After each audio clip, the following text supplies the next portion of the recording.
Good afternoon and welcome to the Tennesseans Newsroom. I'm Gail Kerr, the Tennesseans local news columnist, and sitting with me this afternoon is Ted Rayburn, the opinion editor of our editorial pages. We come to you every Wednesday at 3 o'clock to talk about some of the issues that are in the news, some of the opinion pieces that we'll be writing coming up, things that we've just been writing. Ted, I think the big news this week is Governor Bill Haslam's State of the State speech Monday night. It was a good speech. It was pretty forceful and included a great deal of detail about the legislation that he will be bringing, and on many details he didn't go into. Right. Any thoughts about that? Well, I do think that there were a lot of good things in there that give us hope and optimism. Just the fact that he is going to commit some more investigators to Department of Children's Services issues that need to be resolved. It hasn't obviously been great the way it's unfolded for in our view, but at the same time, if there's more attention to it, more light shining on it, and they root out some problems, then great. And I'm glad that was in the budget and an important part of it. So that, and I think some of the other stuff is just more maybe routine. That they should be giving more money to local jails for housing state prisoners, and that's just kind of a no-brainer. The only thing is, I wish that he had talked about TennCare. It's going to be such a big chunk of the budget, and he just, they're being cagey about, what the program is going to be with the federal government, and I don't know why they wouldn't just be all in. I think that I agree with you, Ted, on that completely, and it's really the big elephant in the room. I mean, it is a huge, basically the Affordable Health Care Act that Congress passed, which is what people call Obamacare. Governor Haslam hates it. Most of the Republicans hate it, but it's there now. It's the law, and they don't have any choice. One of the criteria under that is that they can, if they want, the state officials can expand TennCare to cover hundreds of thousands of people that right now are not eligible, but once the Affordable Health Care Act, they're going to have to be forced to find health insurance. Right. That's going to be fully funded by federal government for the first, I believe it's 2 or 3 years. Right. Haslam's question is whether the state will then have to incur the cost after that money goes away, and that's a very legitimate question. But I wish that they would look at it not just about money, but about people's lives, because I think ultimately those people who are not getting health care end up costing the system a whole lot more money, and that costs me money. Right. These are people that go to the emergency room for, when they have the flu, as opposed to seeing a doctor because they don't have health insurance. And you and I pay for that, and right. I think that's unfortunate. Yeah, we're paying much more on the back end, and the thing is, even after the first few years, the federal government's going to pay 90%. Right. So I think that's a pretty good bargain. Yeah. For health care going forward. But so that's the big one he didn't mention. He's going to have to decide sooner or later, and we'll certainly keep a focus on that. He did include a great deal of money for higher education, not too much in Middle Tennessee, but West and East Tennessee colleges are going to get some hefty capital improvement money. He also wants to put more computers in schools, so lots of meat and potatoes in this budget for sort of the average rank-and-file lawmaker. He made it clear he was trying to do a budget that was not just a Republican agenda, and a lot of the Democrats responded very warmly to his speech and saying that they felt like there were things in there for them.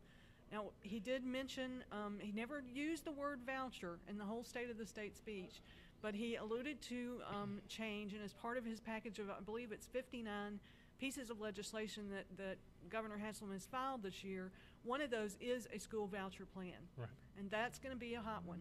Yeah, it is. And, I really think that, if he wants it, and then the more conservative members of the legislature really want it, then, there's probably going to be some voucher plan go through. Yeah, I think something will go through. It was interesting because early on he sort of indicated, not out and out said, but sort of indicated that he probably wouldn't file his own version of a voucher bill. He had a task force that looked at it for a whole year. They came out with a report that is the biggest pile of mush that I've ever read. It said absolutely nothing concrete. It basically said, when you do a voucher bill, you've got this choice and this choice and this choice and this choice. His bill is much more narrow. It does focus on the lowest income Tennessee children. He wants to start with vouchers for only 5,000 Tennessee children statewide. And a voucher, of course, is basically where you get a certain amount of money that would have gone to your public school system, and you get to carry it and use it for private school tuition. Haslam's proposal is that the private schools that accept the vouchers have to accept the amount of money that the state gives them, that they can't ask the child to pay any more in tuition. Right. That's going to really limit which private schools want to take vouchers. In other states, you've seen mostly religious schools, Catholic schools, that want the voucher kids. I'm going to bet dollars to donuts right now that the Harpeth Halls and Montgomery Bell Academies in the world are not going to really go for voucher students. They're already affording scholarships to kids they want, which are usually prime athletes. That's right. That's right. Yeah, and you know, I think, you know, it's going to be a difficult, you know, kind of transition to this sort of thing, and you know, I just hope that they really get the people in about who know about education and understand how this stuff will work in a real world, and none of this pie in the sky kind of stuff. And you know, we're just cautiously, you know, okay with vouchers, you know. Yeah, I've never been really fond of the idea of vouchers because it just seems like it's taking my tax dollars and just giving it to a private school. But then I'm not a parent, and so I can't speak for what it's like when you want your child to have more choices. I do think that there's got to be an accountability level that's high in this bill. The legislation does call for the private schools that will have to do some sort of testing, but it doesn't make clear if they want that to be the TCAP test that all other public school students in Tennessee have to take. These, of course, are the tests that decide which schools are failing and which students are failing. And there are some sticky wickets with privacy. If, for instance, you're a small little rural Catholic school and you take only one voucher kid, you give them whatever kind of test at the end of the year, that kid's test score is going to be made public, because that will depend on whether they get to keep the voucher. And so there's a lot of nuances to this that it's going to be interesting to see how many Republican lawmakers come up with their own version of voucher legislation. That could be the problem, really, is just that there are so many people with much more extreme versions of it on the Hill, and they really need to kind of bring it together, I would hope, in the middle, you know, and come up with something that'll work for everybody. Which I think is what the governor was trying to do by filing his own bill and heading off the rest.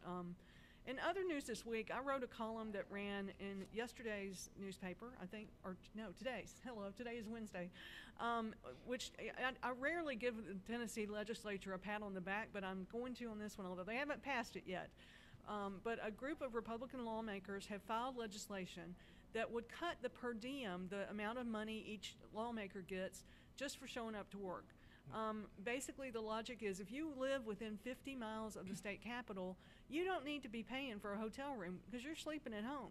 So why are we giving you $173 a day, 107 of which is for lodging, if you're not going to need that? So I think that's a good bill, and what do you think about that, Ted? Oh, absolutely. It underscores the fact that our legislature is supposed to be a citizens legislature, not professional, and it is. You know, I'm sure that they can save a lot of money that way over the years. And even, I mean, it's not, when you look at the grand scheme of the state budget, it's not going to save a department or build a jail.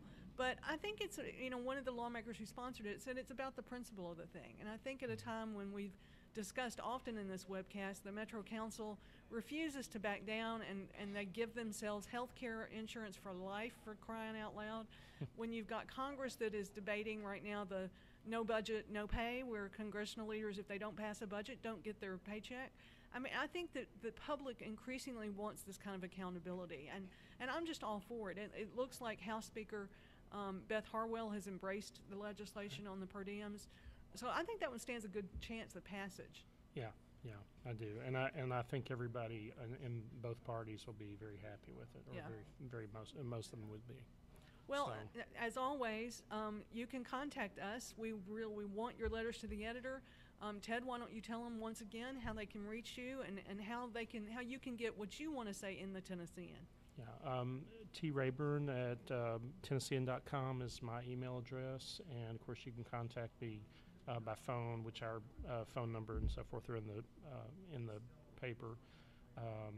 Myself or Frank Daniels, the Community Conversations editor, handle the content for the opinion pages, and we're always looking for op-eds and letters to the editor and a wide range of views. Mm-hmm. And you can always reach me at gkerr@tennessean.com. I make a rule that if you sign it, I respond to it. Whether or not you love what I wrote or hate it, we just appreciate you reading us. I'm also on Twitter at Gail Kerr and on the Facebook, as they say. We hope that you'll come back next Wednesday. One of the three of us are here two of the three of us are here every Wednesday at 3 o'clock to talk about issues of the day. We'd welcome your ideas of what you want to hear about. Thanks so much for joining us.